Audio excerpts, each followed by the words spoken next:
rumah tanpa kolam. Mana-mana untuk anak-anak. Itu bukan homestay ataupun tempat relax, bos. Jawapan dia, geng, betul. Sebab tu Bojan ada kan? Jap. Jangan tengok colour dia yang hijau. Sebab ini kita belum buka lagi. Mesin semua ada. So, ketika korang datang tu, tak hijau lah. Ini adalah untuk kanak-kanak boleh mandi-manda. Untuk rumah jati besar. Dan juga Bos Ijak akan buat lagi satu kolam untuk tu. Kat mana? Pertengahan di antara dua biji rumah tu. Kayu olin yang bumbungnya tu dengan yang igloo ni. Serius kat situ? Okey, tu satu. Okey. Satu lagi yang Bojan nak tunjukkan sebab ramai request untuk review yang belah dalam. Ada yang nak tengok ke? Komen. Tak ada? Jom kita tengok. Mana boleh tak ada? Nak tengok, bos. Bos Ijan tak update, ramai yang tanya, bos, apa cerita dengan rumah jati? Apa cerita dengan rumah jati ni?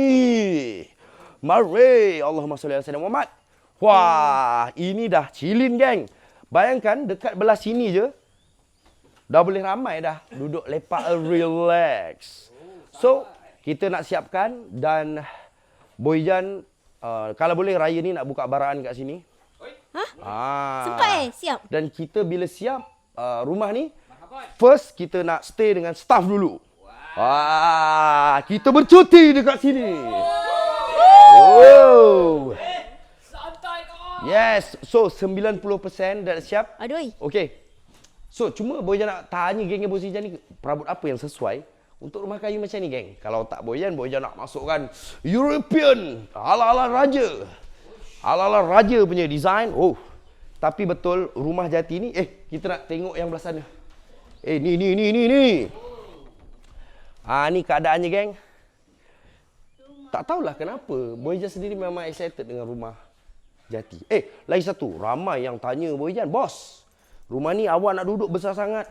Macam mana awak nak duduk? Besarlah rumahnya. Geng, ini bukan untuk Bojan duduk lah.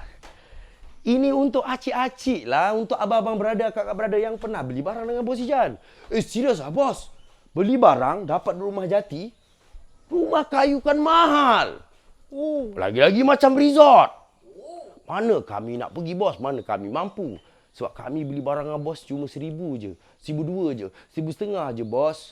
Geng, sebab tu Bojan cakap wujudnya Bos Ijan dengan korang yang beli barang dengan Bojan, tak kisah barang apa, yang penting ada kad Bojan Kapayung, satu hari satu malam RM1 aja.